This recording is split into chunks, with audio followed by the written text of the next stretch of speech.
Welcome to The Truth in This Art. I am your host, Rob Lee. And today, I am super excited to welcome my next guest, an accomplished performer, historian, author, and filmmaker. He serves as the director of the Study of the Legacy of Slavery in Maryland program at the Maryland State Archives and has spoken primarily on Black history, genealogy, and self-empowerment. With a deep understanding of the struggles of the African American, my next guest is the gifted storyteller and is sure to inspire and educate with his unique perspective on history and culture. So without further ado, please welcome Chris Haley. Welcome to the podcast. Thank you so much, Rob. And the crowd went wild. Yes, I'm thanking you. Please calm down. Lord. They're everywhere. Oh, paparazzi. That's good. Not just Lady Gaga anymore. That's great. I remember I did this thing in a college recently, and we were doing digital storytelling. Okay. And they were asking everyone, how's everyone feeling? You know, you get into this process dealing with these very personal stories. And I like to respond weirdly sometimes. Mm-hmm. I was like, I'm whelmed. Hold on. It was like, let me ask you what you mean. I like that. I like that a lot. So thank you again for being on the podcast and, agreeing to spend this time with me and the listeners and all. So for starters, I'd like to go in sort of this introductory sort of lane. Could you share your story or what have you and tell us a bit about your sort of first encounters with art, with creativity, and, whether it be, making your own sort of work or maybe even appreciating it? Because I think it's something to be said about some of those early experiences. Right. I tend to think that's a great question because I don't know there's certain questions you get over and over again, and then other ones that are self-reflective questions that you're thinking oh, do I even have the right to answer that question? Have I really done enough that I could that my view of myself, does that really matter to some degree? But so the thing about when I really became acquainted with art, I would say when I became acquainted with art to the point when I realized it was art that I was thinking about was still as a kid. I know that when I was very young, which is to say single digits, I started drawing my own comic books, which is to say that with 8.5 by 11 pages, lined pages, I would write my own text, my own dialogue with the balloons and everything. I would draw my characters, and it would be about 20 pages, and I would staple them together. I'd have my cover page, I have my back page, and then I'd have the in-between pages, and they were pretty much, they were superhero things. And I think I had 2 or 3 of those. My brother did the same thing. We also got comic books all the time. Now, I don't know if I thought about it as art. I just thought it was just something I loved. And so I tried to do it myself. Yeah. And at the same time, my father was an architect. So I guess maybe somewhere in me was a propensity to express myself graphically, but also literally. And again, same thing for my brother with the artistic mode of it. But also very early on, I thought I really would like to be on stage. I really like the thought of acting, of performing, of being other people. And I don't know who I saw that made me think that or made me think that this is what I think I want to do, or I feel like maybe I could be good at it.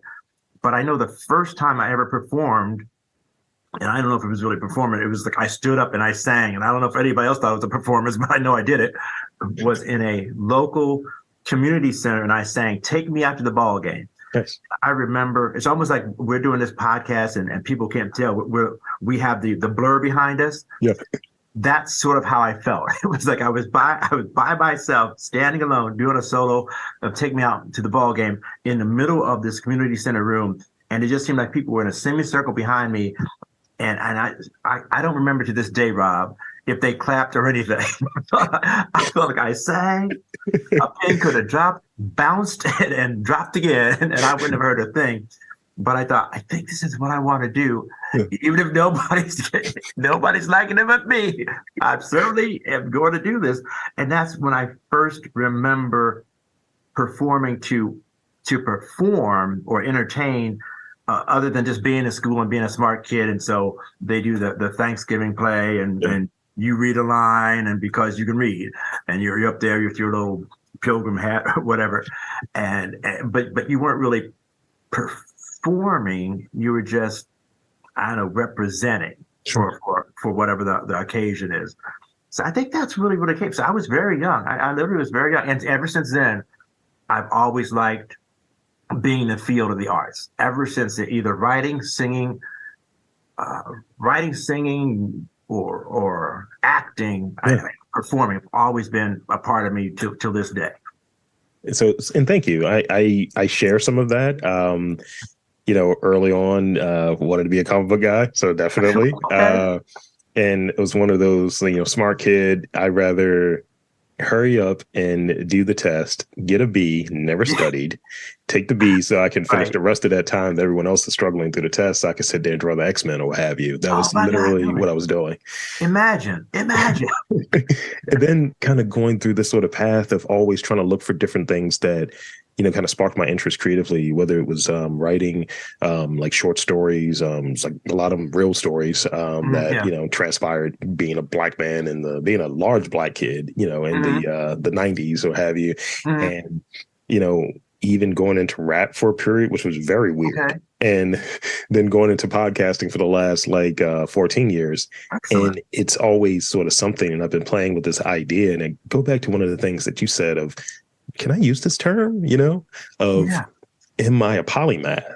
It's kind of that, because I think we have various areas that you're interested in and you're pretty good at each one. It's something to be said there. And I think they kind of serve each other too.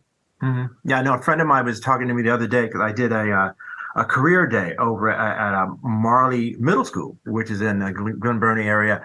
And a friend of mine who we've done, I'm not even sure we've done plays together, but we know the same crowd and we're both actors. and she would say, so what does he say? So what are you talking about? So what are you representing today in this career day? And I said, wow, that's a good question. So I said, I'm here as an actor historian. So that's what I'm specifically talking to these kids about today, my path as an actor and a historian, a difference to a writer, a difference to a filmmaker, a difference to these other things. And that's my focus today.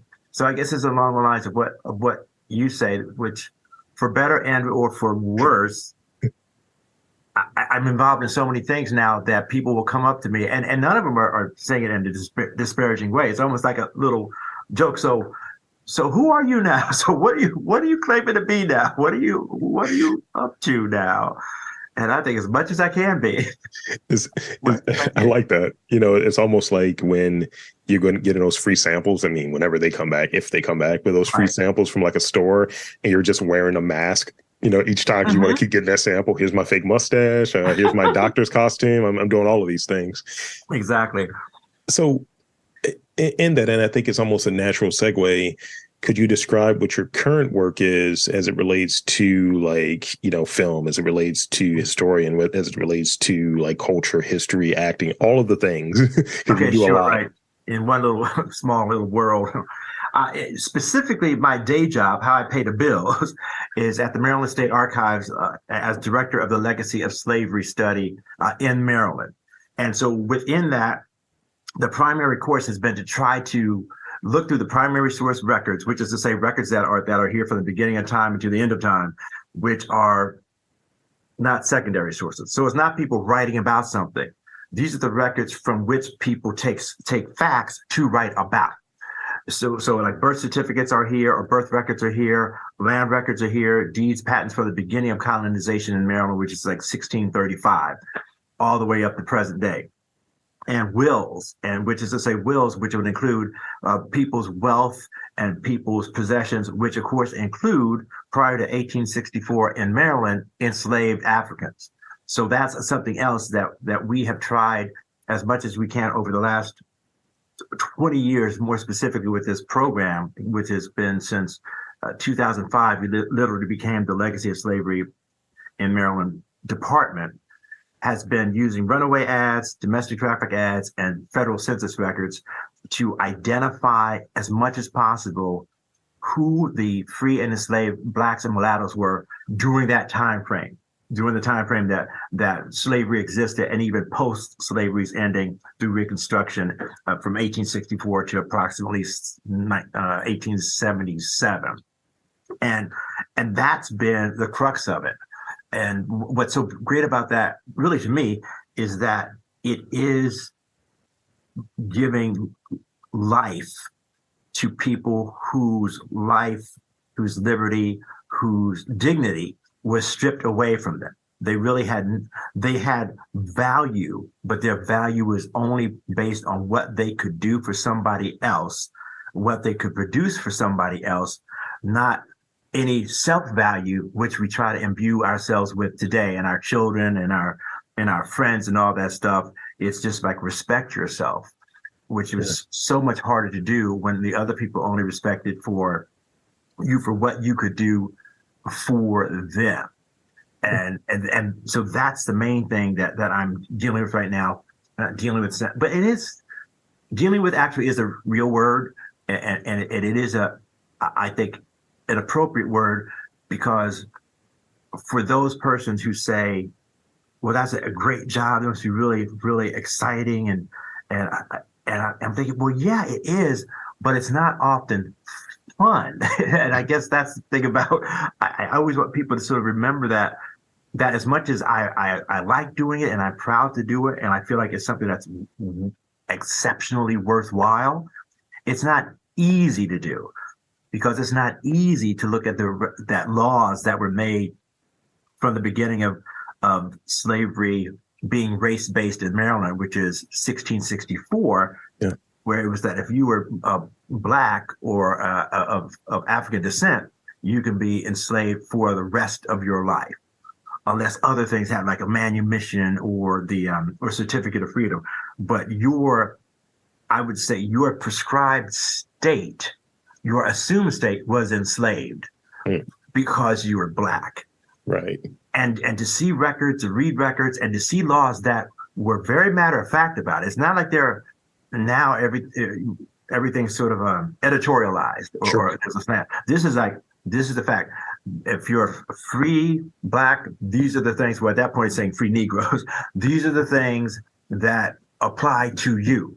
And if you're a white person who decides to have children by, or decides to by any chance marry a Negro, these are the penalties that you are subject to because you're doing that. And those are the type things that if you're not, I guess I'm going to say careful, you could just go buck wild. you could just, the next person you see who's not of your tone. I can see it now. Hey, man. I know. Because it's really, and that's one thing that I'm very, I would say, blessed with as far as how fate maybe influences your path and influences how you can deal with things, is that I have come from, as I've said, an artistic background of being an actor, performer, and many times it's just about being funny. Really, my instinct is usually just crack a joke, do something funny, that's really it, which has helped me in so many ways to be able to deal with this subject matter, because not that I can make anything funny about it, but maybe when I'm out of it, I can think about something else, or I can go off and do a play or write something, or just think of something that gets me out of that. Or I can even read something and find the humor in it, which is to say that there's runaway ads, and I don't know if people are familiar with that at all, but if they're not, it's literally, I'd say it's and again, you got to remember that people who were Black were considered property. Right. So just like if you had an ad about a car that you wanted to buy, or you had lost, or something you want to put on Craigslist, how would you describe those things?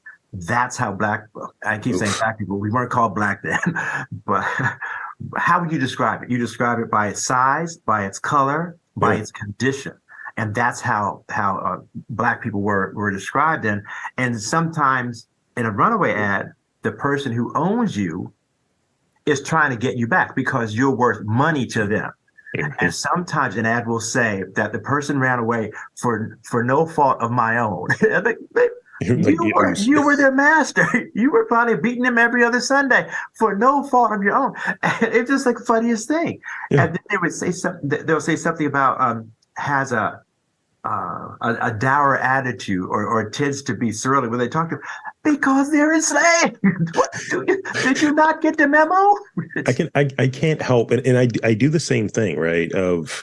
there's something I can get out of this to lighten it, to make the Right. sort of humor piece of it, especially if it's something that's sort of like an uncomfortable thing. I remember doing a talk and I get like weird stage fright. It comes like at the weirdest times, right? And it's a lot of me. Like I'm 6'4", so it's like I can't really hide. Let me just get behind here right now. Right. And I remember talking about an experience at a job, and the way that I described it was very like kind of humorous, and what it kind of like deadened and dampened maybe the story I would tell afterwards. But I'm setting the stage, and it's like, yeah, it's working for these nonprofits, the type that a lot of white women on walls and brown people that are helping out for the camera, and we're kind of describing that, and people are sitting there like, that's ridiculous, and I now feel like I'm there. Exactly. That's just what I try to remind people. And again, while I'm trying to remind other people, I'm trying to remind myself that people have the same basic instincts in them. It's just different situations that you're born into, or different, and even born into specifically with your family or your neighborhood or your state, your community, or your county, and then different times you're born into. You were born into the 21st century, which has a lot of technological things we can do, such as doing this conversation with each other, not in the same room, not in the same city, through a computer. Yeah. Now, 100 years ago, you couldn't do this. 200 years ago, my God, you couldn't do this. So that's the situation that we're in. But still, we have to eat. We have to sleep.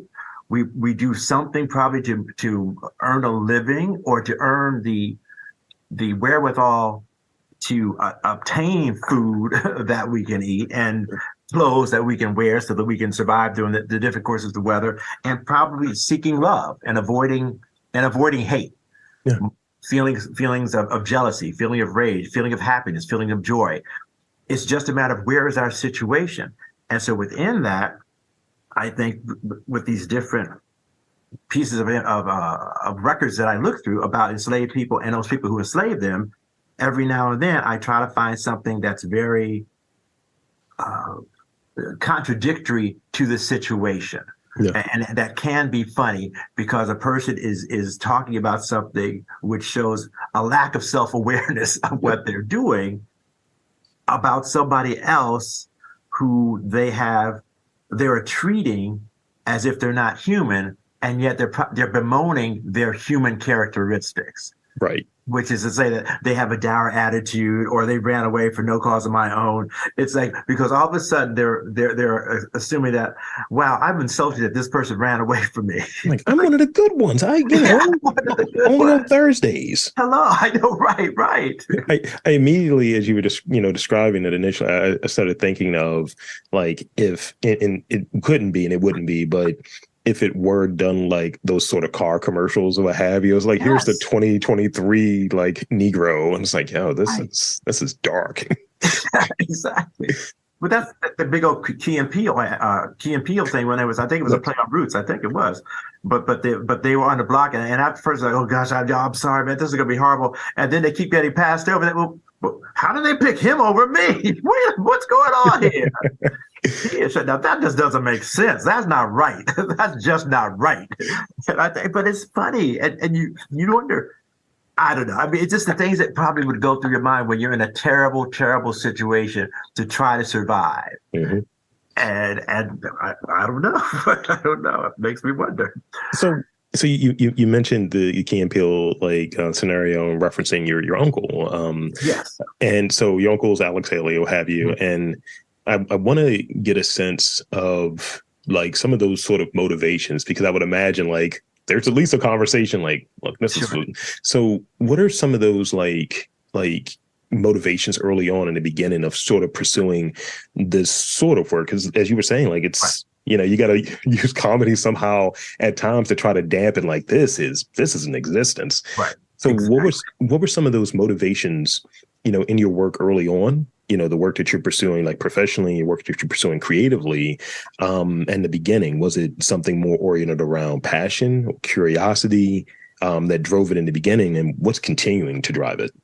It was always passion. It was a passion. And before, hello, the lights just went off.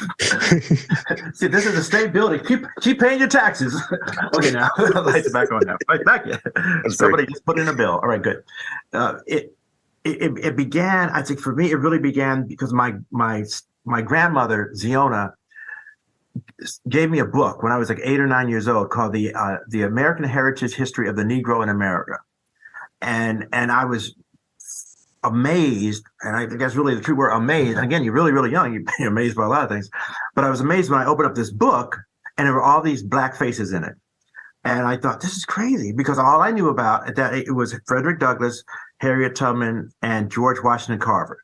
Those are the only three names that really rang bells with me from a historical point of view. I mean, I was alive when Martin Luther King was Martin Luther King is somebody I was aware of. I wasn't aware of other people. I was just too young, or they were before my time, like Malcolm X and Medgar Evers. I mean, people who I subsequently learned about, had no idea about. But Malcolm X I knew about. But Marvin Gaye and all the other different people.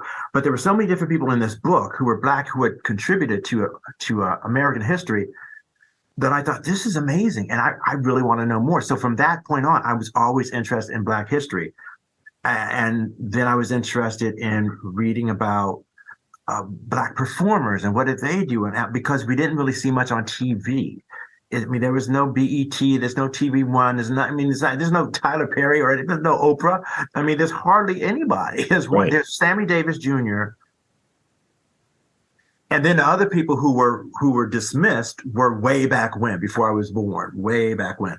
So like your Hattie McDaniel or your Stepford Fetch or whatever, those are people's like, huh? Who, what? Those books introduced me to them. Mm. So that's what got me into it. So when Uncle Alex blew up, because my early years, he was my uncle. He was my father's oldest brother, and he was somebody who I'm pretty sure I knew wrote for Playboy magazine, did the original interviews. I think I knew about that, but I knew I couldn't read them because then I would get the back end of the brush. So I knew that wasn't for me. And my parents didn't even want me to read the autobiography of Malcolm X, because they thought I was too young to read that book, because it was just so serious, even though I knew that Uncle Alex had been the person to whom Malcolm X told his story. That was also a book that they did not, I mean, they didn't specifically keep it from me, but there was definitely a sense of like, we're not encouraging you to read that at your young age. Right. But when Uncle Alex blew up, what I really started thinking more than anything else was to start looking at genealogy. Yeah. And a genealogy on my mother's side, because roots is on my father's side. Actually, that's Queen, and my father's mother's side is roots. So I started to think when Queen came out that I wanted to start doing genealogy on my mother's side, because people would come up to me and say, well, you already know your history. And I would say that, well, my mother had something to do with it. Right. There's this book called The Birds and the Bees. So she was one of those. and so that's what really kept me or got me into the genealogy point, where I just love it to this day. And I think it's fascinating to this day. And I'm writing a book about it right now to try to give people tips and remind myself of how best to go through trying to find out stuff about your family history, and also be prepared for what you might find out. Because as everybody knows, we are people, and the people that we're trying to find about are probably people too. So they may do things that nowadays you'd be upset if you put it on internet, but back then they couldn't put it on internet. So you're finding it. Somewhere Henry Louis Gates is giggling. Yeah, right, exactly. I found this, but I don't know if I'm going to put it in a final cut. Yeah. And thank you for that, because, I have this desire, and my partner, she has this desire as well, because we always make fun of her. It's like what's this white hair you have? It's like, you're a Black person. It's like, your hair is, what's going on? Her sister and her mom will mention it. Like, I don't know where that came from. Oh, that's funny. And even, looking at just some of the different tests in there, but you want to be informed. You want to have some sense, I think, inherently, that, having sort of the historical thing that one reads and learns about, you're like, where am I from? And you have that sort of desire to go deeper and deeper and learn about it and kind of learn origin and things of that nature. Not that it changes really anything, but it does give extra context. Right. Mm-hmm. Yeah, I think that's one of the aspects of of genealogy or family history that is most important is to not to excuse anything, but to try to remember that. Just like when anybody writes a history, I guess a historical biography, then it's not just about who the person is and what they did. It's the time during which they did it. Just as I said earlier, we all have our basic needs, wants, desires. However, the environment that we're in will influence, if not specifically weigh, how we can approach those desires or fulfilling those basic human needs. And I think that with genealogy, you're able to find out specifically what someone did as an occupation, who they married, what kids they had. But if you're really trying to flesh out the story, you want to find out what job they had, how long they had it, where they lived, if there were any hobbies they had, what if you really want to get deep, you want to find out what they passed away from, because it may be something that runs in the family, things of that sort. So I think it's so, and also I feel like, at least for me, what I try to impart with people, especially young people too, although maybe they get it, maybe they don't get it, because when I'm talking young, I'm talking grade school, is that you are important right now. You may not think you're important right now, but you're already historic right now. And I know I've said this on other broadcasts before, because the day you're born, let's say within a week, there's this document that's historic, and it's going to be kept forever and ever, and it's called a birth certificate. So that's one thing.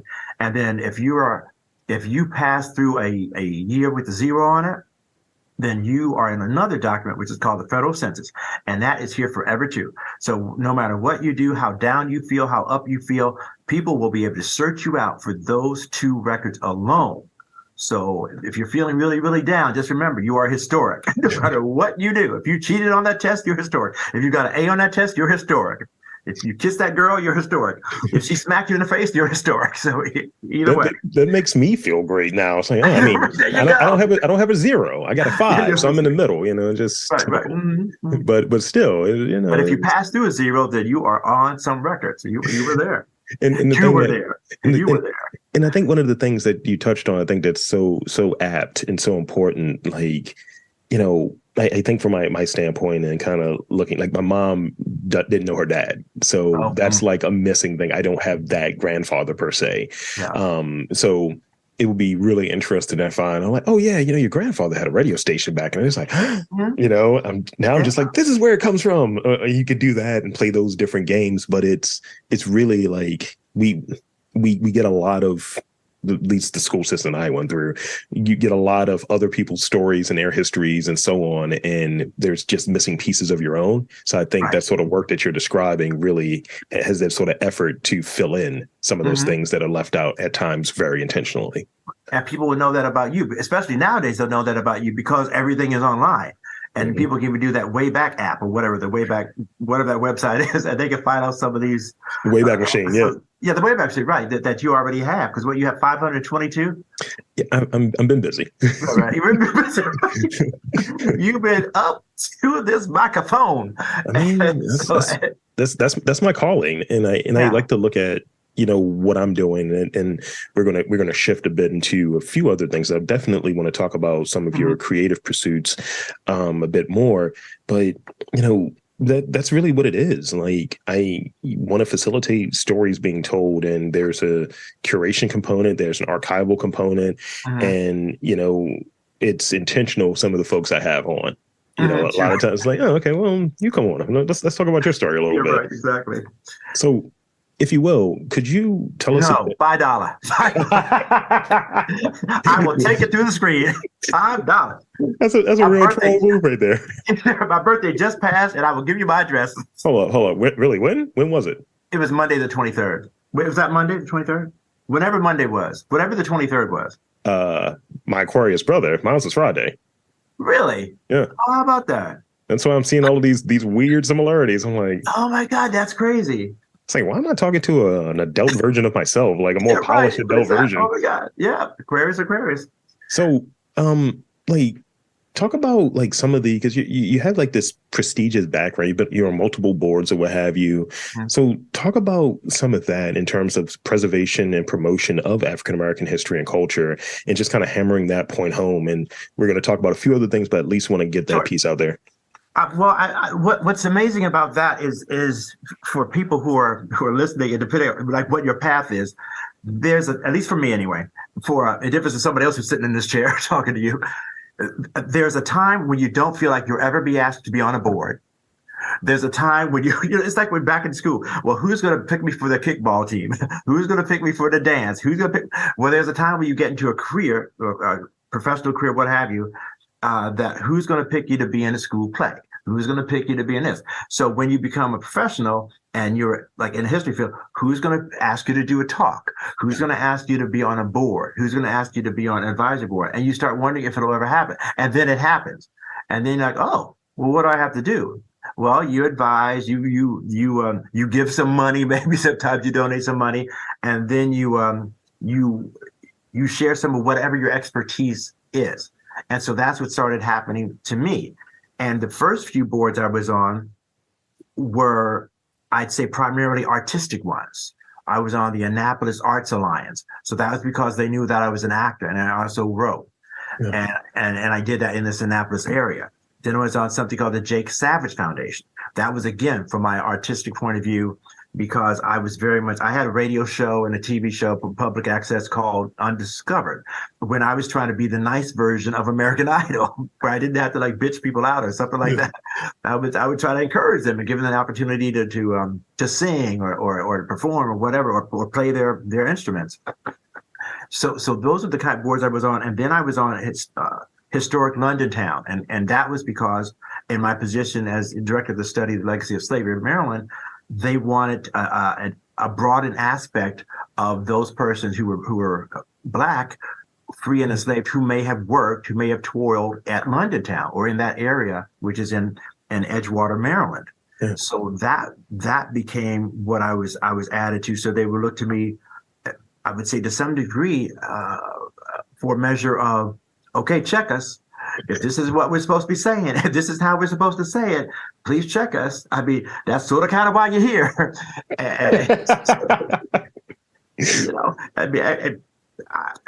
mean, you have to be careful of that, because by the same, and here that word token. I was waiting for you to say it. By the same token, you want to be careful of the fact that you are not used as the excuse for something is done incorrectly. Yep. Well, we had Chris Haley on a board, so you can't say we were. I mean, he didn't stop us. So we have that one Black friend. Right, I got a Black friend up in here. Talk to the brother. So that was part of what I have. You're just aware of it, because you know that when you're on a board, there's a responsibility. There's a respectability, and there's also a matter of what you're bringing to the table, and that type of, I guess, onus on you to do that. And you can feel a measure of pressure, because you're like, am I doing enough? Am I fulfilling whatever role the people who nominated me and then subsequently voted me into this board, am I fulfilling that? Or worst case scenario, it's like some people now have said, I think the other day, one of my cousins said, well, Barack Obama was a Black president. Don't expect to see another in my life. Now, in my generation, well, not my father's generation, he never expected to see one in his life. Right. Unfortunately, he lived to see Barack Obama, but I feel like that's one of the things that also goes through your mind, because on most of the boards I've been in, I've been one of the few Black people who have been on the board. So, and often you do feel, or I have felt, not in an overt way, but in a subtle way, that just as I joked about before, if it's a matter of racial sensitivity, the eyeballs are going to turn to you. Yeah. Okay, we're talking about this now. We're going to keep talking about it until you stop us or something. It reminds me of that scene from the show Taboo, and it's like, they have like this is the stuff that's on the record, and then when they get into all the weird, hey, we're trading slaves here. It's like we're gonna pause the record real quick. Right. I can't believe this. He's from the Dark Continent. So as we kind of like look at a few of the sort of creative projects that are there, could you talk about a project for you that comes to mind, that project or any accomplishment related to your creative pursuits that you're particularly proud of, like you have like fond memories of, or it's just something that really sticks out for you? I would say that that's something I'm really proud of from the creative end is the movie that I was co-director of called Unmarked, which is about the often unknown burial sites for free and enslaved African Americans that goes back during the time of slavery and also through let's say, relatively speaking, modern times, certainly into the 20th century, that I was brought on through Brad Bennett, who's a filmmaker out of all places, Lynchburg, Virginia. but I met him through the Utopia Film Festival, which I'm also the director of in Greenbelt, Maryland. And he had brought a film called Forgive, Don't Forget, which won our Utopian Vision Award back in 2017, I think.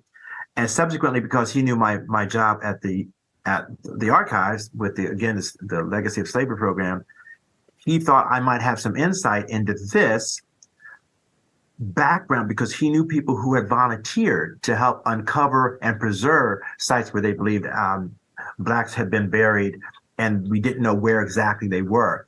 And that subsequently won a nomination for an Emmy for the Capital Region, and as a documentary, and that included some references certainly to Virginia, enslaved people and burial sites in Virginia, but also some here in Maryland and certainly in the Anne Arundel County area.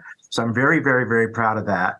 And also, just recently, I've been able to get some poetry books published, and what I feel good about that is I mean, it's all a journey, but within these, I was able to get some validation. I mean, there's no reason, no other thing that as an actor, you sort of can get instant validation or repudiation because you're on stage and people, if you're doing something funny or you think it's funny, then they're going to laugh. Yeah. If they don't, then either the line wasn't funny or you didn't say it funny, and you get that sense. If it's dramatic, then just as I said when I was singing that song, Take Me Out to the Ball Game, which one would not think that's like from, I don't know, Sweeney Todd, but you sort of want people to clap when it's over. You don't want to hear a pin drop. But if you do, you think, well, I guess that wasn't really a happy song, Take Me Out to the Ball Game. So, so that was a kind of another thing where I felt really good about doing a poetry book that was accepted by a publisher. Yeah. And it was this thing called The Hill Rag, which is out of Washington, D.C. And they accepted this poem I had written, which I don't remember the name of it. It might have been, a matter of fact, it might have been Awake. And yes, it's about people who are against those of us who they disparage as being woke. Mm. And the point is that you don't want me to be awake. You want me to still be asleep. I don't remember exactly how it goes, but that was the general sense of it, is that you are against me being aware of my heritage. You're against me speaking up for my heritage. My speaking up for my heritage makes me awake to you. Mm. So you'd rather me still be asleep and be, I guess, comatose against inequality and things of that sort. Well, I will be awake till the day I die. I mean, that was the theme of it, and it was accepted by this outside magazine, or which comes out in DC, and I didn't know anybody in it, so it was like, oh, they really, really did accept it. And literally, I was just talking to a colleague today who I just met, and we were talking about this competition where only one person had submitted something, and there was an award. So should we give the award? Should we not give the award? And I was saying how, it's so, for those of us who are artists who have to go through a submission process, mm-hmm. whether you're an actor or a singer and you have to audition to get the gig, as a writer, you submit an article and hope that it gets published, and you go through so many rejections. And I'm sure there's probably somebody out there who doesn't, but certainly I have gone through many, many rejections. And so when somebody does finally say, yes, we want your poem, or yes, we want your song, or yes, it's unfortunate, but I was just accepted into the Maryland Bards poet group. They're going to have an anthology, and I got a poem accepted into that the other day. And I swear to you, Rob, I was like, I mean, I'm so happy. Internally and spiritually, artistically, I'm so happy because I submitted it to be accepted. And I'm so happy about that. But you're so used to being rejected that after a while, when you get accepted, you're like, well, what happened? Did nobody else apply? What's the quality of the people being accepted? If it's that terrible thing where you go to, I wouldn't go to a party that I was invited to. It's crazy. And so because I have been accepted more, and because people who I've asked to read some of my poetry books before I actually put them out there, they have said positive things. And I don't think it's because, I didn't pay them that $5, which I'm still waiting on you for. They have, I feel like they really do like what I've written, because the way that they express it seems genuine in difference to Forrest.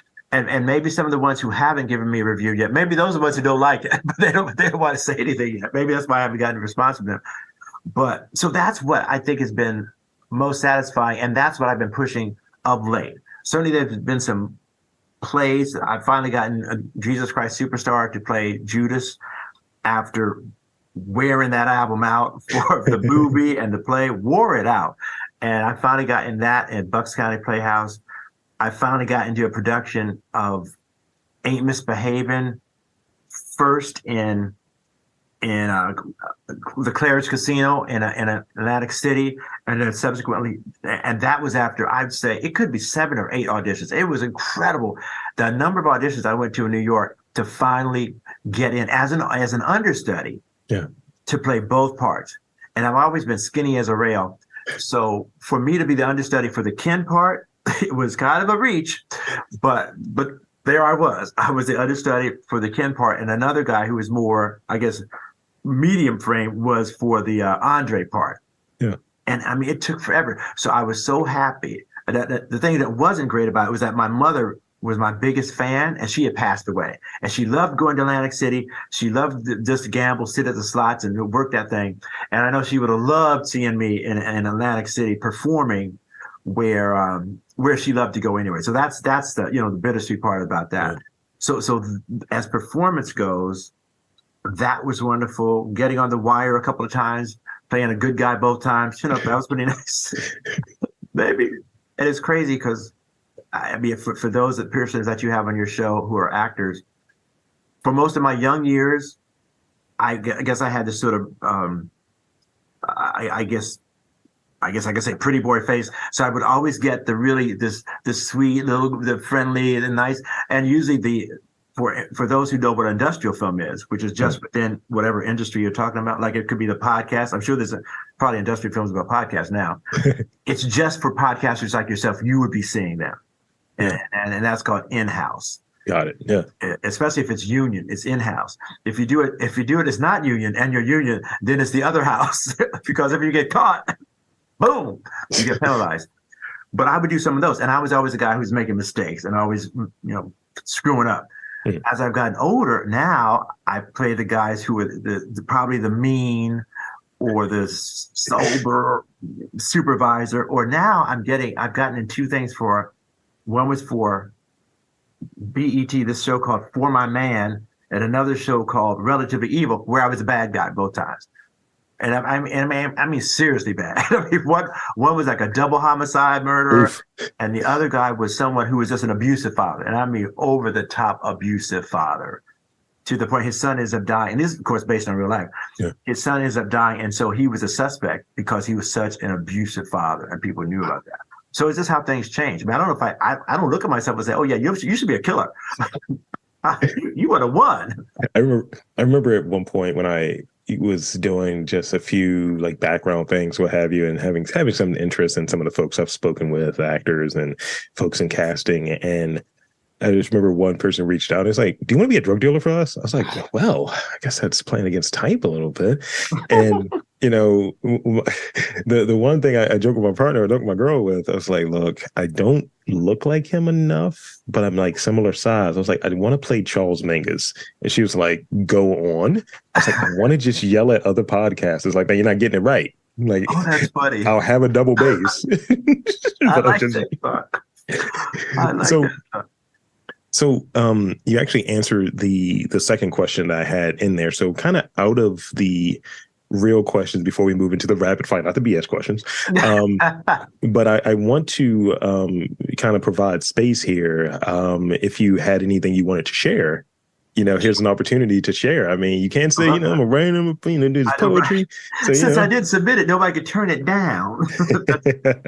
So I've written 3 books. One is called Obsessions, which is the first book I wrote. And these are all poetry collections, or as one person who reviewed my stuff calls them poemoirs, because in her view, she said some of them have verse, some of them have rhyme, but since some of them have both, that they seem more kind of a memoir with some elements of rhythm to them. And I thought that's really true, because these, I will say, I mean, I don't even say quite honestly, that whereas some of these poems I've written or some of these pieces I've written are totally made up, I'd say 75 or 80% have some resemblance to fact, some basis in fact, which I think a lot of writers, I guess, do, unless it's science fiction, which when you've just been doing some drugs, and then you're like, Luke Skywalker, what? But in one's called Until the Right One Comes Along, and the most recent one is Fist and Rainbow. So first I'm going to do Obsessions, which I will tell people was written in 1998. And so it was different things that I was obsessed with. Some could be your looks or lack thereof, or your career, which is things about here about trying to be an actor. But also there was this thing going on at that point called, or after that, before that point, which is the O.J. Simpson trial, which was the thing. It was a big old deal. And so I wrote this whole section in this book called, it was the O.J. Suite. And the title of the section was On the Sadly Outdated State of Affairs, which was the O.J. Suite. And so this piece is called Glut. 9 books on the shelf, more throughout the stacks, carrying different titles, various slanted views. I wondered why the shelf didn't have its own sign, like the other literary genres, fiction, nonfiction, romance, mystery, OJ. Of course, it wasn't necessary. Do you remember where you were when you first heard this news and it was just a passing story? Do you recall when the story was small? I was driving home from work. It was sunny. It was June. Something about OJ's ex-wife murdered. The TV screen showed him in handcuffs. I thought, how awful. They wouldn't have done that to a white guy. Take him off. And they did. He was in Chicago after all. Oh, he was in LA when it happened. The story had grown tall. Our parents remember JFK and where they were that fatal day. I was home from work. By my set, I stayed. I watched the Ford Bronco crawl away. How surreal it was. Will we see his head explode like the Zapruder tape had nothing on this? Worldwide coverage on an open road. But where were you when the verdict was read? The first verdict. The president spoke over the second.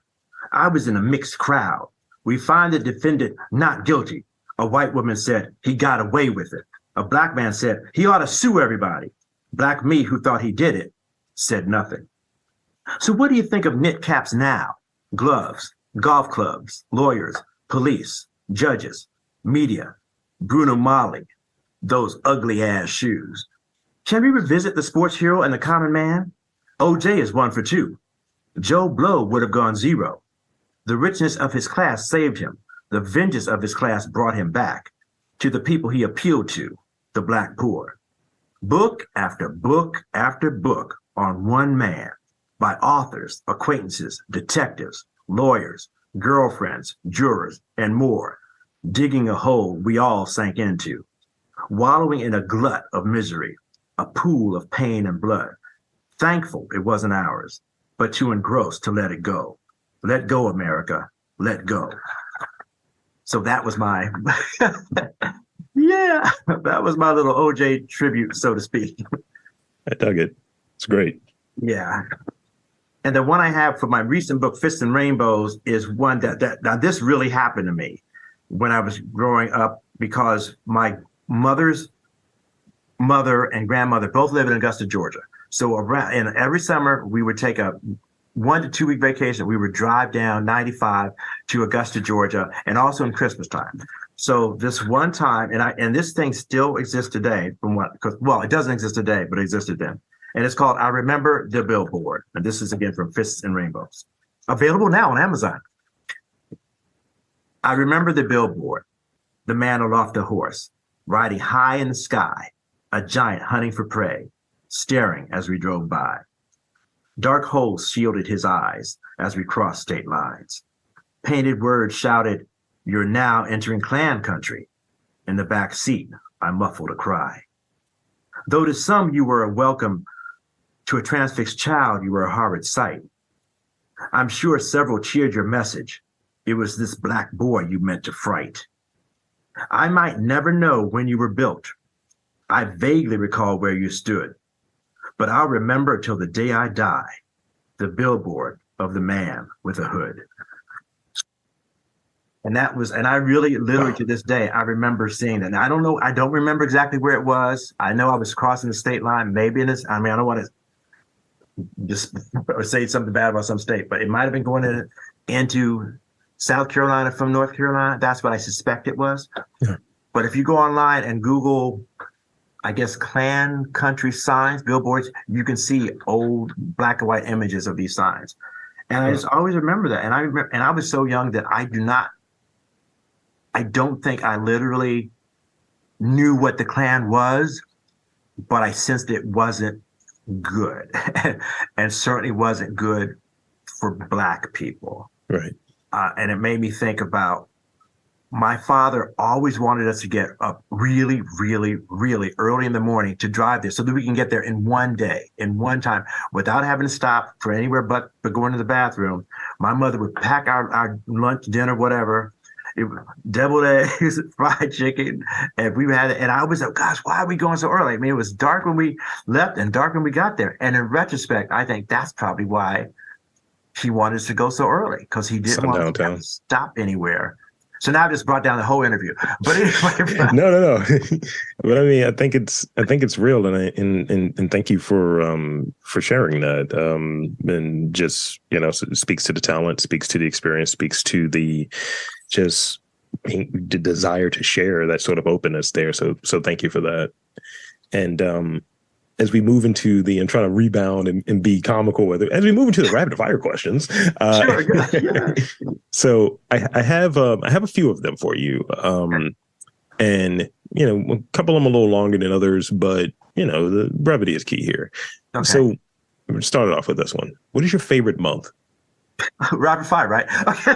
Boom, and we come to a thud. What is my favorite month? I want to say, I was born in January, but I feel like November is my favorite month, because when I was living in Florida, the Florida of a little bit ago, not the Florida now. Hello, that just came out. November was the year that I usually would, or the time of year I usually would take a vacation.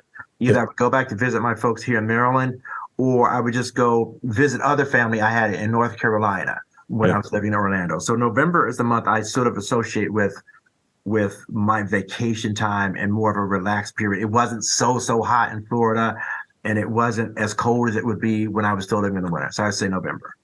I dig it. Coffee or tea? Tea. Sweet tea. I'm Southern at heart. I was waiting for you to have that caveat, to a little sun tea, let's make it happen. A little lemon in there. If there were one book that you could read for the rest of your life, what would it be? A book I really, really loved a lot was A Place in the Sun. Oh no, An American Tragedy, which became A Place in the Sun, which is the story of a young man named I can't remember, Clyde or something like that. In the movie, it's by Theodore Dreiser. In the movie, it was Montgomery Clift and Elizabeth Taylor, and it's about this guy who comes up from he's a very poor person, and he ends up striving to make it in the world. And he ends up meeting somebody at a factory, and she falls in love with him. They have a relationship. He likes her, but he never falls in love with her. And a tragic accident happens where she dies after he has fallen in love with this woman who is everything he would want. And she's in a great, magnificent family too, which was Elizabeth Taylor. And just the arc of this story of an everyman who goes from nothing and achieves what he is at the fingertips of what he wants to have. But even though he had thoughts about murdering this girl, he decided not to go through it. But the tragedy happens where she dies. And because he doesn't come clean with that, he ends up being found guilty of it as if he murdered her. And so, and this is something about the poignancy of it. And again, the arc of it. I just always admire that story, that novel. Thank you. And this is the last one for you. Putting on your historian cap, name a local figure, Maryland-based, I suppose, that listeners should check out, like from a historical relevance sort of standpoint, that it's like, this person doesn't get enough love, and I think that they should get a little of attention. Wow, that's a great question. Oh my gosh. I certainly did not know that was coming up. Joe Gans. Hello. That is a definite answer. Joe Gans, and for those of you who don't know, how ashamed you should be. Joe Gans is an African-American boxer, probably the first champion boxer, black boxer in the history, certainly of our nation, if not, I mean, the world, but who was born, I think, in 1874. I may be getting it mixed up with Paul Laurence Dunbar, but he was born in the end of the 20th century, born in the end of the 19th century, dies in the early 20th century. But there's a statue of him at Madison Square Garden. He's buried here, I think, at the Orchard Street Cemetery, something like that. I think he's buried. There's 2 books on his life. One is called The Longest Bout Ever, I believe. I think I have it on my. Oh, here it is. Oh, The Longest Fight. Now you can't see this on the screen. It's called The Longest Fight. He is. It's a fantastic story, and it's also a tragedy because he rose to the heights. But at the time that he was fighting, there were really no limits. And one of these bouts, I think this is the longest fight, was 42 rounds long. And he got hit very low. And I think because of this very low hit, he developed kidney cancer, whatever. And I think partially because he was African American, he didn't get the right treatment. Also because he didn't take it seriously enough. But when he died, apparently, from what I understand, what I've read, it was national news, and there were throngs of people at his funeral. And I to this day want to be involved in his story as far as, I don't know, actor, writer, producer, director, whatever. But yes, thank you so much for that question. I would have smacked myself 15 times if I had left this podcast and not said Joe Gans, Joegans. Please look him up if at all possible. I'm absolutely on the Wikipedia page. I see that he was born in Baltimore, so that's that other sort of, and 145 wins, 100 of them knockouts. That is insane. There's a few clips of him online. Now, again, these clips are so old because he preceded Jack Johnson. He knew Jack Johnson. From what I understand, I don't know if they actually, let's say, sort of play box with each other, but they knew each other. But it's just amazing how prominent he was at his time and is almost totally forgotten. Except for the reality that he's not totally forgotten if there's a statue of him at Madison Square Garden. And there is. And I went one time and I literally saw it and took pictures of it because I thought, wow. And he's buried right here in Maryland. As you visit the grave site, I mean, anytime. It's just, he's the man. Thank you. Thank you for sharing that. And definitely one to grow on. We like to inform here. So in these final moments, I want to, again, thank you for spending the time with me and just sharing. And secondly, I want to invite and encourage you to tell the folks where they can check you out, website, social media, any of that good stuff. The floor is yours. Okay. ChrisHaleySpeaks.com is my website. I'm trying to keep it as up to date as possible. Through a dear friend of mine, Chris Stenson, who is also a very talented actor in DC, so I'm plugging him because he's what keeps this thing going. And I'm going to be doing, as far as if I remember this, because I don't think it's on there, I'm going to be doing a talk at the Baltimore National Heritage Building on February 24th, and it's called "There Was Slavery in Maryland?" ? Because there's so many. I found in my life there's so many things that people either take for granted or do not know about slavery, and I take it for granted myself because I'm in it all the time. That I take for granted that people think that Harriet Tubman actually had 19 trips and freed 300 persons. That's not true. It was more like, well, actually, that's in my talk. I'll tell you what it was more like. And that she never rescued anyone personally except in the state of Maryland. And the truth about when if it was really true that African Americans were banned from reading and writing and or not. So, I mean, things of that. So I'm doing that day. I'm doing a poetry reading in Greenbelt, Maryland, this coming Monday at the New Deal Cafe from my book. Well, it could be from any of these books, but Fist and Rainbows, which is from 7:30 to 9. I'm doing another talk. It's so many different things. February 2nd, I'm doing the legacy of slavery in Maryland and Prince George's County and Forest at the Harmony Hall is that Forestville? It's not somewhere, but it's Harmony Hall in Prince George's County. I'm doing that, and I don't know. I mean, there's so many. Oh, and Annapolis Film Society is having a screening of a new movie about an African American school, and I'm doing the Q&A. The filmmaker is going to be there. The filmmaker is a local guy. I don't know if he's from Baltimore or not. The story of the East Side High, and that is about a school. Come on, tell me. It said it couldn't get to the educational divide, the story of East Side High. And that's going to be, 7:00, February 8th, when a federal judge rules that the small town of Cleveland, Mississippi must consolidate its two high schools because they are in violation of Brown versus Board of Education. The community grapples with self-reflection and moving forward. So the filmmaker is going to be there, and I'm going to conduct that Q&A, and you can find out for tickets to get into that online as well. The Annapolis Film Society, you could go to that. And there's other things too, but there's only so much time. I mean, it's Black History Month. I really get a lot of calls. Really get a lot. I mean, this episode is going to be out in February. Right, so, right. And then I got this great podcast called The Truth and Art. Oh, yeah, that's right. That's right now. And there you have it, folks. I want to again thank Chris Haley for coming onto the podcast and sharing a bit of his story with us. And for Chris Haley, I'm Rob Lee, saying there's art, culture, history in and around your neck of the woods. You just have to look for it.